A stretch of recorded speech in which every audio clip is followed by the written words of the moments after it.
আমি আপনাদেরকে যেগুলো বলবো সেটা একটা ইতিহাস। এই ইতিহাস বোধহয় অনেকেরই জানা নাই, এদেশে জানা নাই। ভিতরের ঘটনা অনেক কিছু আমি জানি, যেটা আমি প্রত্যক্ষ সাক্ষী। বিডিআরের ঘটনা হলো, আমি শর্টকাট করতেছি। ঘটনা হলো 25 তারিখে 12:30টার দিকে ইন্ডিয়ান টিভি থেকে এনডিটিভি থেকে বলা হলো জেনারেল শাকিল মারা গেছে। এই খবরটা আমরা জানলাম। আমি তো ন্যাশনাল ডিফেন্স কলেজের কমান্ডার ছিলাম। আমার আন্ডারে ব্রিগেডিয়ার মাইনুল, উনি আমার সাথে আমার আন্ডারে চাকরি করতেছিলেন। উনি আমাকে সেদিন জানালেন, স্যার আমি বিডিআরে চলে যাচ্ছি ডিজি হয়ে। পরে জানিয়েছেন উনি চলে গেছেন অলরেডি পরের দিন, আমাকে না জানিয়েই। আমি তার বস ছিলাম। যাই হোক, ওখানে গিয়ে উনি ডিজির দায়িত্ব গ্রহণ করলেন। তবে আমি একটু আকারে কিন্তু বুঝতে পারতেছিলাম কিছু একটা হচ্ছে আর কি, আগেই বুঝতে পেরেছিলাম। যাই হোক, আমি কমান্ডে ছিলাম না, বিকজ সেনাপ্রধান আমাদের আর্মিতে যে সিস্টেম হলো সেটা তার জিওসি এবং ব্রিগেড কমান্ডার বা ইউনিট কমান্ডাররা থাকে। যেহেতু আমি ন্যাশনাল ডিফেন্স কলেজে ছিলাম, কমান্ডের বাইরে ছিলাম, পরের দিন আমি জেনারেল মঈনকে ফোন করলাম দুপুরের দিকে, বলেছে খবর কি। আমি তখন দ্বিতীয় সেনাবাহিনীতে বলতে গেলে জেনারেল মঈনের পরে আমার দ্বিতীয় স্থান, আমি লেফটেন্যান্ট জেনারেল ছিলাম সে সময়। আমি পরবর্তী অফিসে ছিলাম। কাজে আমার একটা দায়িত্ব বর্তায় গেল। এই দুর্দিনে আমাকে ওনাকে সাহায্য করা বা এই দেশকে সাহায্য করা বা বিডিআরকে সাহায্য করা বা বাংলাদেশ সেনাবাহিনীকে সাহায্য করা বা বাংলাদেশ জাতিকে সাহায্য করা। উনি বললেন যে হ্যাঁ এই তো অবস্থা চলতেছে। আমাকে উনি জিজ্ঞেস করলেন যে তুমি কি জানো শাকিল বেঁচে আছে কিনা। Very funny. আমি কেমন করে জানবো, জানলে আপনি জানবেন। কিন্তু এটা কিন্তু আগের দিন ইন্ডিয়ান টিভিতে অলরেডি বলে দেওয়া হয়েছে যে শাকিল মারা গেছে। আমরা বিভিন্ন রকম খবর পাচ্ছিলাম, বাট আমি সেনাবাহিনী প্রধান থেকে ডাইরেক্ট কথাটা শুনতে চেয়েছিলাম। তো উনি বললেন যে তুমি কি জানো যে জেনারেল শাকিল মারা গেছে কিনা। যাই হোক, তারপরে 25, 26, 27 শুক্রবারের দিন, মোস্ট প্রবল 28 তারিখ কি 27 তারিখ হবে, উনি আমাদের ঢাকা এরিয়ার সমস্ত অফিসারকে ডাকলেন সেনা সদরের পিছনে আমাদের একটা বড় একটা অডিটোরিয়াম আছে। এটা কিন্তু ইতিহাস, আপনারা জেনে নেন। এই ইতিহাস আপনারা কোথাও এখন পর্যন্ত পান নাই, আপনারা জানেন না। আমি একজন সাক্ষী, এখন জীবিত আছি। একদম এটা উঁচু লেভেলের ইতিহাস, উঁচু স্তরের ইতিহাস। কর্নেল হাসিনুর বা জেনারেল হাসান নাসির বা আরও অনেক কিছু বলে গেলেন ট্যাকটিক্যাল লেভেলে। আমি এটা প্রধানমন্ত্রীর সাথে আমাদের তখন 1-to-1 কথাবার্তা হচ্ছে। তো জেনারেল মঈন আসলেন বিকাল ঠিক জুম্মার, আমি নামাজ পড়ে বাসায় আসছি, খেতে বসছি, তখন আমি খবরটা পেলাম যে স্যার সেনাপ্রধান সকল অফিসারের সাথে কথা বলতে চান। বা এই ঢাকা এরিয়া, পুস্তকলা, গাজীপুর, সাভার ছাড়া সমস্ত এরিয়া অনেক অফিসার, প্রায় 1000-2000 অফিসার হবে তখন। হ্যাঁ, এরকম 1000-1500 অফিসার হবে, ইয়াং অফিসার সব, major, captain, lieutenant colonel maximum. আমরা বসলাম, আমি সব সামনের সারিতে ছিলাম। জেনারেল মঈন আসলেন, রোস্ট্রামে দাঁড়ালেন, উনি বক্তৃতা দেওয়া শুরু করলেন। উনি যেমনই বলছেন আসসালামু আলাইকুম ভদ্র মহিলা যেমনি কথা বলছেন, অফিসার সব রা করে উঠলো। কেউ চেয়ার ছুঁড়ে মারতেছে, কেউ কাঁদতেছে, কেউ মারতেছে, মানে চিৎকার করতেছে। কথা বলতে দিবে না ওনাকে কথা বলতেই দিল না ওনাকে। বলে আপনি কেন কথা বলবেন, আপনি তো আমাদের কিছু করেন নাই আমাদের জন্য, আমাদের অফিসারদের বাঁচাতে আপনারা আসেন নাই, আমার কোর্সকে তো আপনি বাঁচাতে আসেন নাই, আমার ইউনিট অফিসারকে তো বাঁচাতে আসেন নাই, আমার রুমমেটকে তো আপনি বাঁচাতে আসেন নাই, আমার প্লাটুন মেটকে তো আপনি বাঁচাতে আসেন নাই, আমার ইউনিট অফিসারকে তো আপনি বাঁচাতে কিছু করেন নাই। উনি আমার কিছু করার, উনি হয়তো বলার চেষ্টা করলে আমার কিছু করার ছিল না, এটা প্রধানমন্ত্রীর নির্দেশ ছিল। তো অফিসাররা মানতে নারাজ, কোনোই কথা শুনবেন, একদমই কথা শুনবেন। তা আমি পিছনে তাকাই দিলাম, এটা কি সেনাবাহিনী, সেনাপ্রধান কথা বলতেছে। আমি একটু বিস্মিত হয়ে গেলাম, কর্তব্য বিমূঢ় হয়ে গেলাম। এটা কি হচ্ছে, আমি একটু বুঝতে পারতেছিলাম জিনিসটা। তারপরে 2-1 অফিসার দাঁড়ালো, কিছু ব্রিগেডিয়ার লেভেলে 2-1 ঠান্ডা করার চেষ্টা করলো। অফিসাররা কোনো কথাই শুনতেছে না। জেনারেল মঈন আমাকে শেষ পর্যন্ত বলে, তুমি একটু মাইকটা নাও, একটু শান্ত করার চেষ্টা করো। আমি মাইকটা নিলাম। প্রথমে আমি অফিসারকে একটু রাগান্বিতভাবেই বললাম, তোমরা যদি এরকম শোরগোল করো তো দেশটা সর্বশান্ত হয়ে যাবে, দেশটা চলে যাবে। কেন যেন আমার মুখ দিয়ে কথা বের হয়ে গেল। হয়তো আল্লাহ তাআলা বলল যে দেখো, একটা বাহিনী নষ্ট হয়ে গেছে, বিডিআর শেষ হয়ে গেছে, শত্রু কিন্তু অপেক্ষা করতেছে যে পরবর্তী বাহিনী যেটা হলো আর্মি, সেনাবাহিনী তারা ঢুকবে এবং সেনাবাহিনীতে পুরোপুরি ধ্বংস করে দিতে পারে, বাংলাদেশ খতম হয়ে যাবে। আমি ঠিক এই কথা বলছিলাম। আমি যতটুকু মনে কথাকে আমি হাজির নাজির করে বলছি, আমি এই কথা বলেছিলাম, দেখো একটা বাহিনী নষ্ট হয়ে গেছে, তোমরা যদি আমাদের কথা না শুনো, শান্ত না হও, শৃঙ্খলা ফিরিয়ে না আনো, তাহলে কিন্তু আরেকটা বাহিনীতে তারা ঢুকে যাবে, আর্মিকে শেষ করে দিবে। এটা আমি কেন বলেছিলাম, আমি জিয়াউর রহমানের সময় প্রত্যেক সপ্তাহে সপ্তাহে একটা করে কু হতো আর্মিতে, তখন আমি আর্মিতে জয়েন করি মাত্র। আর এই কু দেখতে দেখতে খুব তিক্তব্যক্ত হয়ে গেছিলাম, আর কত কু দেখবো। জিয়াউর রহমান যখন চিটাগাংয়ে মারা যান, তখন আমি চিটাগাংয়েই ছিলাম। এই রক্তক্ষরণ অনেক দেখেছি আর্মিতে, অনেক হত্যা দেখেছি, অনেক কু দেখেছি, অনেক হত্যাকাণ্ড দেখেছি, অনেক ষড়যন্ত্র দেখেছি। ইয়াং অফিসার পার্টিকুলার আমাদের করতে হতো, সামনে দাঁড়াতে অনেক ভুল, হয়তো বা যে কোনো সময় যে কোনো অঘটন ঘটে যেতে পারতো, বাট আল্লাহ আমাকে এখন বাঁচিয়ে রাখছেন, আলহামদুলিল্লাহ। তো এই কথা বলার পর কেন জানি অফিসার একটু ঠান্ডা হলো, কিছুটা ঠান্ডা হলো, ঠিক আছে, আসলেই তো তাই। অফিসাররা আমাকে জেনারেল মঈন পরে বললেন, ওনার কাছে তখন গোয়েন্দা তথ্য ছিল যে প্রত্যেকটা অফিসার একটা সন্ধ্যার মধ্যে ম্যাগাজিনে গিয়ে একটা করে এসএমজি উঠাবে, 6টা করে ম্যাগাজিন নেবে এবং সারা দেশে তারা ছড়িয়ে পড়বে, শত্রুকে তারা খুঁজে বের করবে, কারা এই কাজ করলে তাদের খুঁজে বের করবে। তো আমি জেনারেল মঈন আমার সাথে পরে শেয়ার করলেন, ওনার অফিসে আসার পরে আমি না, এটা আমরা হতে দিতে পারি না, এটা হলে হবে কি, অফিসাররা একদিকে চলে যাবে, সৈনিকেরা একদিকে চলে যাবে, দেশের সেনাবাহিনী দেশের সাধারণ মানুষ আরেক দিকে চলে যাবে, দেশের ছিন্ন ভিন্ন হয়ে যাবে। জেনারেল মঈন আমাকে এটাও বললেন যে জোরহাটে একটা ইন্ডিয়ান প্যারা ব্রিগেড অপেক্ষা করতেছে, যে কোনো সময় তারা ঢাকাতে আসতে পারে এবং আমাদের বর্তমান প্রধানমন্ত্রীকে হয়তো বা ওনারা উঠায় নিয়ে যাবেন। আমরা না এটাও আমরা হয়তো দেবো না।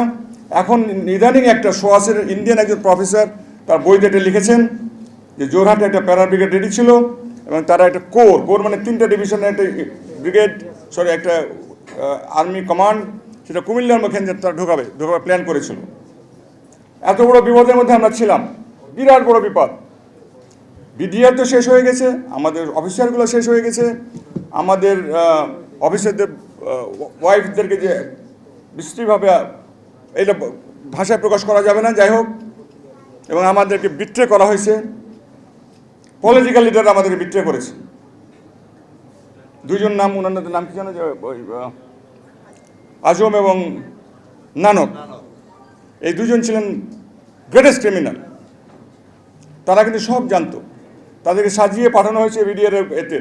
আমি টিভিতে খেয়াল করতেছিলাম, আজম আর দেয়ালের ওখানে হেঁটে যাচ্ছে আর ইয়ে দিয়ে কি যেন ওনার রুমাল দিয়ে ঘামটা মুছতেছে, বলে হ্যাঁ ঘামানোর তো কিছু নাই, উনি তো সব জানতেন, উনি তো খেলতেছেন, উনি নাটক করতেছেন। তো যাই হোক, অফিসাররা আমাদেরকে 14-15টা কন্ডিশন দিল। সেনাপ্রধানকে বললো যে আপনি প্রধানমন্ত্রীকে নিয়ে আসেন, প্রধানমন্ত্রী আমাদের সাথে কথা বলবে, ওনার সাথে কথা না বললে আমরা কোনো কথা শুনবো না, এবং আপনি একাই যাবেন না, আপনার সঙ্গে 3-4জন জেনারেলকে সঙ্গে করে নিয়ে যান। দাবি ছিল অনেকগুলো, প্রত্যেকটা ফ্যামিলিকে 1 কোটি করে টাকা দেওয়া হবে, একটা করে প্লট দেওয়া হবে, ন্যাশনাল লেভেলে ইনকোয়ারি হবে, এবং তাদের যে বেরিয়াল যেটা হবে সেখানে রাষ্ট্রীয় মর্যাদা করা হবে। জেট আমরা ইভেন বিমান বাহিনীর বিমানও ওখানে ফ্লাই করাইছিলাম, সে অ্যারেঞ্জমেন্টগুলো করা হয়েছিল।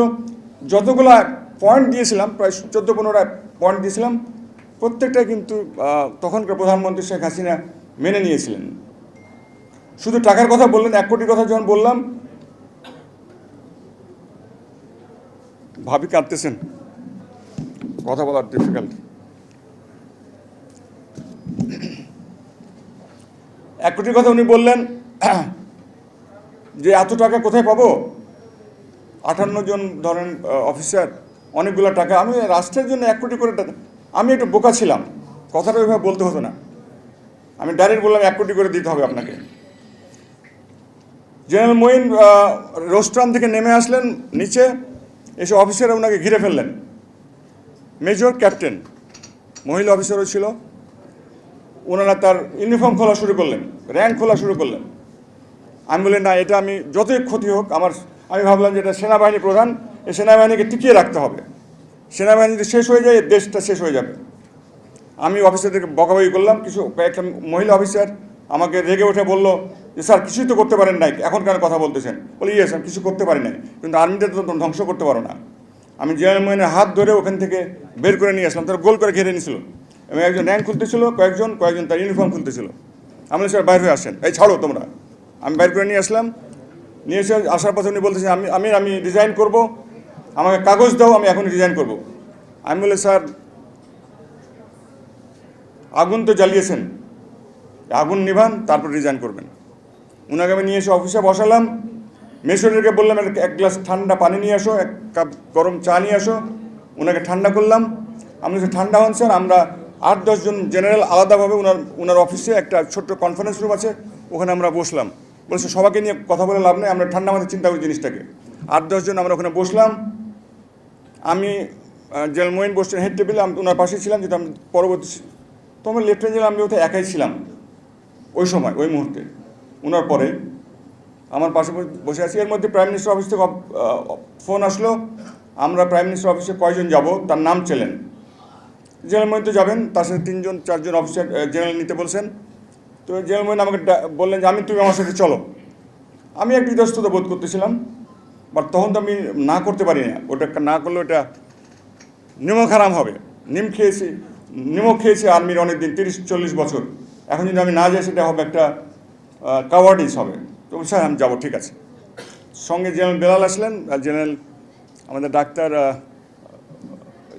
জেনারেল সার্জেন্ট ছিলেন, যে উনি যে আসলেন জেনারেল।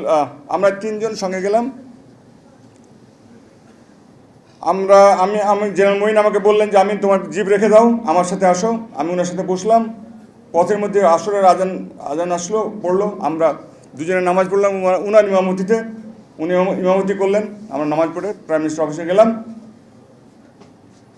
এই পথে আমাকে উনি এই কথাগুলো বললেন যে অফিসাররা সন্ধ্যার মধ্যেই প্রত্যেকটা অফিসার একটা SMG নেবে, 6টা করে ম্যাগাজিন নেবে এবং তারা সারা দেশে ছড়িয়ে পড়বে। আমি বললাম এটা আমরা হতে দিতে পারি না, আমরা সিনিয়র, দেশ শেষ হয়ে যাবে, দেশটা আর বাংলাদেশ বলে বাংলাদেশ থাকবে না, এতটুকু আমি বুঝতে পেরেছিলাম। কেন জানি বুঝতে পেরেছিলাম, যাই হোক। তারপর আমরা গেলাম যমুনাতে, রমনা গ্রিনের উল্টো দিকে। ঢুকতেই আমাদেরকে DGSSF জেনারেল আবেদিন আমাদের রিসিভ করলো এবং উনি আমাকে প্ল্যান দেখালেন। ওখানে একটা আমাদের সেনাবাহিনীতে থাকে, এটা অ্যান্টি ট্যাঙ্ক ওয়েপেন বলে এটাকে, ট্যাঙ্কের বিরুদ্ধে কাজ করে। ওখানে লাগিয়ে রাখছে। তা আমরা এখানে লাগাইছো কেন? এখানে তো ট্যাঙ্ক আসতে পারবে না, এটা তো ক্লোজ এরিয়া, এখানে তো বাগান বাড়ি ঘর, এখানে ট্যাঙ্ক আমরা আছে, এটার ভয় দেখানোর জন্য রাখছি আর কি। আমাকে ব্রিফ করলেন সিকিউরিটি কী করা হয়েছে প্রাইম মিনিস্টারের জন্য।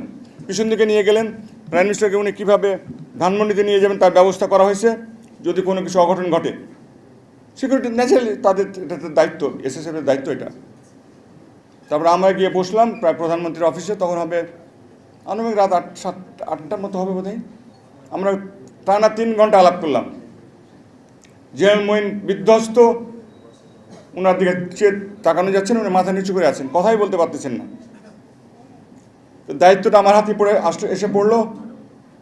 ওইখানে জেনারেল মুবিন ছিলেন, উনি PSO FD ছিলেন, DG NSI ছিলেন জেনারেল মুনির, DGFI ছিলেন জেনারেল মোল্লা ফজলে আকবর, জেনারেল তারিক ছিলেন, আমি ছিলাম, জেনারেল বেলাল ছিলেন, আর জেনারেল আমাদের সার্জেন্ট জেনারেল উনি ছিলেন। আমি একটা করে পয়েন্ট বলতে থাকলাম। বলে প্রথমে আমি প্রধানমন্ত্রীকে আমি বোকার মধ্যে কথাটা বলেছিলাম, প্রধানমন্ত্রী আপনি কেমন করে এই BDR-এর 6-7 জন কিলারকে, মার্ডারারকে আপনার অফিসে নিয়ে আসছিলেন? ওই যে DAD যারা ছিল, বিপ্লব যারা করেছিল আর কি, মানে হত্যাযজ্ঞের প্রধান ছিল যারা, এবং তাদেরকে শেরাটন থেকে আপনি খাবার নিয়ে এসে খাওয়াইছেন। আমি আসলে বুঝি না জিনিসটা, এটা তো খুব অফেন্সিভভাবে নিয়েছে তারা। বলে আরে এত বড় কথা, প্রধানমন্ত্রীকে চ্যালেঞ্জ করতেছে। আমি বলি ম্যাডাম না, ওটা না, কথা হলো আপনার নিচে তো DG আছে, সেক্রেটারি আছে, মন্ত্রী আছে, MP আছে, সেনাপ্রধান আছে, বিমানবাহিনীর প্রধান আছে, তারা কি করতেছে? আগে তারা করুক, তারপরে আপনার কাছে আসবে, এবং তাদের সব বেল খোলা, তারা আন্ডার অ্যারেস্ট। এই অবস্থায় আপনার অফিসে কীভাবে তারা আসলো এবং শেরাটন থেকে কীভাবে খাওয়ালেন? আমি এই কথাটা বোকার মতো ডাইরেক্টলি বলেছিলাম, হয়তো বলাটা ভুল ছিল, আমার ল্যাঙ্গুয়েজের টোনটা বোধহয় ভুল ছিল। যাই হোক, তখন হুঁশ ছিল না, যা বলার বলেছি আর, যাই হোক, what ever it is. But আমার কাছে সর্বাগ্রে চিন্তা লেগেছিল সেনাবাহিনীটাকে বাঁচাতে হবে, দেশটাকে বাঁচাতে হবে। এই কথাটা সবসময় চিন্তা করতেছিলাম। সেনাবাহিনীটাকে বাঁচাতে হবে, বিডিএ তো শেষ হয়ে গেছে এবং সে দেশটাকে সেনাবাহিনীকে আমরা বলি সেন্টার অফ গ্র্যাভিটি, এটা আমরা মিলিটারি টার্ম। কোনো দেশে যদি সেন্টার অফ গ্র্যাভিটি নষ্ট হয়ে যায় ওই দেশটা টিকে না। তো সেনাবাহিনী যদি নষ্ট হয়ে যায়, এটা জেনারেল জিয়াউর রহমানের দর্শন ছিল যে সেনাবাহিনীর টার্গেট ছিল ইন্ডিয়ার সব সময় সেনাবাহিনী ধ্বংস করতে বলে আর্মি বাংলাদেশটাকে পর্যদস্ত করে দেওয়া যাবে। সব পয়েন্ট বলতে বলতে বলতে আমাদের রাত 12টা 1টা পর্যন্ত বেজে গেল। এর মধ্যে মোস্ট প্রবাবলি প্রণব বাবুর একটা ফোন আসলো। আমি বুঝতে পারলাম ফোনটা আমাদের সামনে না, উনি পাশের রুমে গিয়ে অ্যাটেন্ড করলেন, করে এসে আবার এসে বললেন যে আমাদের বর্ডার এখন সিকিউর, বর্ডারে কোনো সমস্যা হবে না, আমি এটা আশ্বস্ত পেয়েছি। কিন্তু কে ফোন করেছেন ওটা বলেন নাই, বাট আমার ধারণা এটা ফোনটা প্রণব বাবুর থেকে আসছিল, এটা আমার ধারণা। আমার ধারণা ভুল হওয়ার কথা না, মনে হয়। তারপরে কথা হলো যে আপনাকে যেতে হবে, অফিসারদেরকে অ্যাড্রেস করতে হবে এবং আপনার আশ্বস্ত পেলে আমরা, অফিসাররা বলে দিয়েছে প্রধানমন্ত্রী এসে কথা না বললে আমরা এই ডেড বডিগুলোকে ইয়ে করতে দিব না, বেরিয়াল করতে দিব না, দাফন করতে দিব না। এটা অফিসারদের কন্ডিশন ছিল, পূর্ব শর্ত ছিল। আমাদের বিরাট ব্যাপার, ডেড বডিগুলো সব 60টা ডেড বডি সিএমএইচে পড়ে আছে, এটা সহ্য করা যাচ্ছে না। তো তারপরে আপনাকে যেতে হবে। জেনারেল মঈন বলেন যে স্যার ম্যাডাম আপনি আজকেই চলেন না কালকেই চলেন। আমি না স্যার এত তাড়াতাড়ি নেওয়া যাবে না, আমরা 2টা প্রেসিডেন্টকে মেরে ফেলেছি। এই বদনাম আমাদের সেনাবাহিনীর রয়ে গেছে। প্রধানমন্ত্রীকে আমার দেশটাকে ধ্বংস করে দেওয়ার ষড়যন্ত্র ছিল এটা।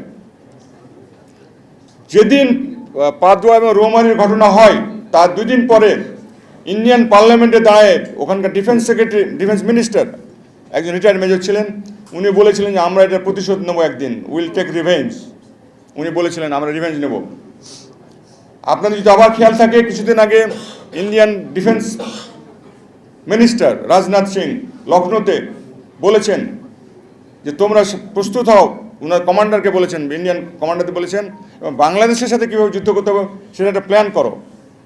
আপনারা কি দেখতে পাচ্ছেন না সেক্রেটারি বিল্ডিংয়ে আগুন লেগেছে? আমি 15 দিন আগে একটা সভায় বলেছিলাম যে আমরা সামনে সমূহ বিপদের সম্মুখীন হচ্ছি। আমি কিন্তু ওখান থেকে ওখান থেকে ড্র করেছি, ওইটাই ছিল ওয়ার্নিং। তারা বিভিন্ন জায়গায় ডিস্টার্ব করতেছে, রংপুরে ডিস্টার্ব করতে চায়, চিটাগংয়ে ডিস্টার্ব করতে চায়, বান্দরবান ডিস্টার্ব করতে চায়, চিটাগং ফেনী রোডে ডিস্টার্ব। তা আপনাদের এগুলো বুঝতে হবে, সিগন্যালগুলো বুঝতে হবে। That was the signal, that was the signal. তারপরে আমরা হিন্দুদেরকে এখানে অত্যাচার করতেছি, কিছুই তো নাই এখানে, কিছুই তো হয়নি, কিছুই হয়নি। কাজে আমাদের সার্বভৌমত্ব কিন্তু সবসময় আন্ডার থ্রেট, এতটুকু বুঝতে হবে। জনগণকে বুঝতে হবে, সাধারণ মানুষকে বুঝতে হবে। সাধারণ মানুষ বুঝলেই দেশটা টিকে যাবে।